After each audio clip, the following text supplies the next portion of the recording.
back to it. They come back with their winnings, the beginning of a new addiction.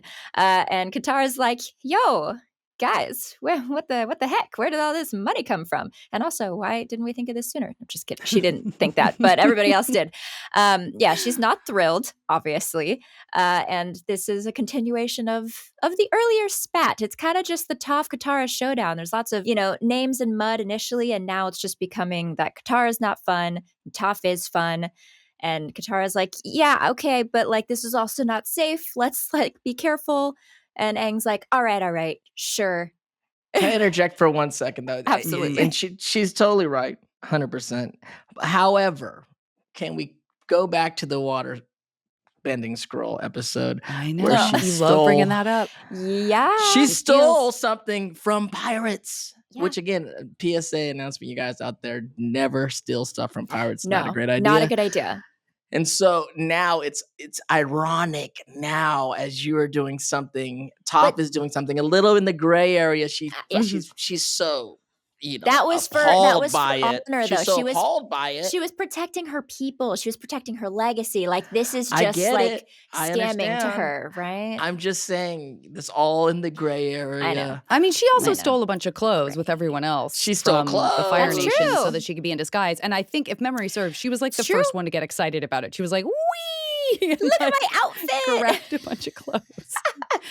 She's so, not yeah, perfect. I guess that's all. She's no. Everybody here is human. She's a little extra judgy when it's not in service of her. If she wasn't involved, perhaps. And on Toph, I think her and Toph have a thing. Yeah, it's tough. She was like at the very beginning. She was like, "I'm excited that there's another girl in the group," and then Toph is rolling around in dirt and waking up stinky and not being nice to anybody, and she's like, "Wait, what?" I thought I was gonna get someone like me. Totally. And that Toph, totally understandably, is like, I left my parents behind. Like, I didn't, she's kind of been mothered by Katara this whole time. And obviously we'll get deeper into that foreshadow report in this episode. But you can totally see why she would be like, I didn't come here to have someone tell me what to do. But no, yeah. I did make the decision to leave, but it was to like have a free life and teach this kid earthbending and live my own dream. I don't need you sniffing over my shoulder, sugar That's queen. Right. Yeah. So, but Aang is a sweetheart. We love Aang. That poor kid. He's ping ponging off of everybody's personalities, trying to make everybody happy. And he's like, you know what? You're right. We're not gonna do this anymore. And then it's too fun, and it's like literally 2 seconds later, and. He just gets right back to it. I think Aang really intends, to be honest, in every statement he makes, every moment. But deep down, it's a little bit of a lie. He might not know it, but it is. I gotta object. First of all, I love how much you're defending Aang. I want to agree. I think he fully knows he's lying when he makes this promise. I think this is the trickster side of Aang. Oh, okay. I think it's a trickster side of Aang, and it's the trickster side that sort of told in the Great Divide, told the two, warring factions that like, no, everything should be peaceful. Like everything's cool. I think it's just like, it is sort of like, I'm going to placate this person, but there's no way I'm not going to go do this stuff. Like, it just he seems too joyful already about doing it. That's true. I feel like in the moment, though, he feels so bad about Katara being upset. And obviously he's like in love with her. So, it's those moments of like, oh, I feel really bad. Like, I'm sorry for making you upset at me. That's what he's really sorry about. He's like, oh, I won't do it again. Like, please don't be mad at me.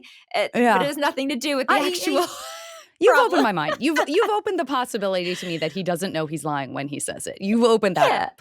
And then he just changes his mind and just immediately breaks the promise without really any guilt. Fun montage moment. Immediately breaks the promise. One after the other. Toph, Aang, and Sokka just going through all sorts of scams, cheating some cheaters, and then we get the carriage moment with the hit the rock and fall over and just keep piling up the cash until Sokka smiles. I think that's when they overdid it. Because everyone else, if you're cheating a cheater, that's one thing. You're cheating a cheater. Who can wrong you? Yeah.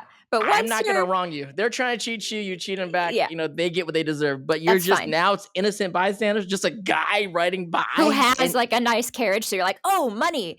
then it starts to get out of hand just That's a little shady. It is. It is shadier. It is shadier. I think, again, they sort of walk that line where, like, I don't think we knew that this would work necessarily, but we do find out that it's like entrapment, kind of. Do you know what I mean? It's like this would be like you would argue entrapment in the court of law because it's like as soon as the guy thinks that Sokka is willing to accept a bribe, then he bribes him, which makes him not a great guy. But it's like, or Wang Fire. Once we have a Wang Fire beard, we've gone too far. Once Wang Fire's back in the house, Wang Fire's up for anything. Too much. You got to use it. Trot that out. Speaking of, at the last con we were at in Minnesota, a guy showed up as Wang Fire. It was like we conjured him. It was like we conjured him because we had just been talking about him. Dude, Wang Fire right now? Amazing. Wang Fire in the house. Everybody Wang Chung tonight. Let's go. This Wang Fire time. Let's go. So yeah, Katara keeps saying, like, guys, not smart. What are you doing? It's getting worse. What the heck? Like, there could definitely be some repercussions for this. But you know, it's tough. It's tough. Toph tells her, you know, just chill out, woman. You know, it doesn't help, right? They just make it worse because Katara's hunkering down and Toph is just getting more extreme because she's like, don't tell me what to do. Oh, I'm sorry. You think I should be more like you? Like some wild child? Yeah, maybe. Maybe then you'd see how great we have it. I mean, look at us. We're traveling around the world, making easy money, having fun, with no parents to tell us what to do. Speaking of Rufio, I don't know, little similar Neverland proclamations, Dante. There's a definitely Lost Boy vibes bit. there. Lost Boy energy. Katara got a lot of Wendy energy going on with the Lost Boys for sure. Then we go into a deep dive. I don't know. Did you get a little psychoanalysis in Hook, Dante? Did somebody sit you down and be like, I don't think you didn't get that much heart to heart, I feel like, your backstory. No. Yeah. I just just made it myself. Katara gives us something to chew on though. She's like, hey, you're not acting out because you hate your parents, because you hate me. It's because you miss them and you actually love them and you have this void and you don't know how to deal with your feelings, so you're just being angry. And Toph's like, no, that's not true. But also maybe it's a little bit true. But it's not. Don't tell me what to do. Exactly. Pretty good, though. Pretty good advice. Pretty good. Every now and then, friends give good advice. Yeah, it's also probably right. And yeah, you know, Katara's just trying to make sure they aren't caught by, you know, Combustion Man, Sparky Boom Man. Combustion Man, I will say, you know, we haven't gotten there yet, but it's definitely easier to roll off the tongue than Sparky Boom Man when you're running away. You know what? You say that, but now that you say that, Michaela, I feel like we need to honor Sokka's suggestion, since in our Avatar timeline, we don't know him as Combustion Man yet, even though in past episodes that we've covered, we've called him that. Yeah. I feel like we need to honor Sparky Boom Man. So we'll just call him Sparky Boom Man. So right now, he's still Sparky Boom Man. Yeah, exactly. Yeah. Bend your ear for ad-free episodes with Avatar Braving the Elements Premium. Subscribe today on Apple Podcasts.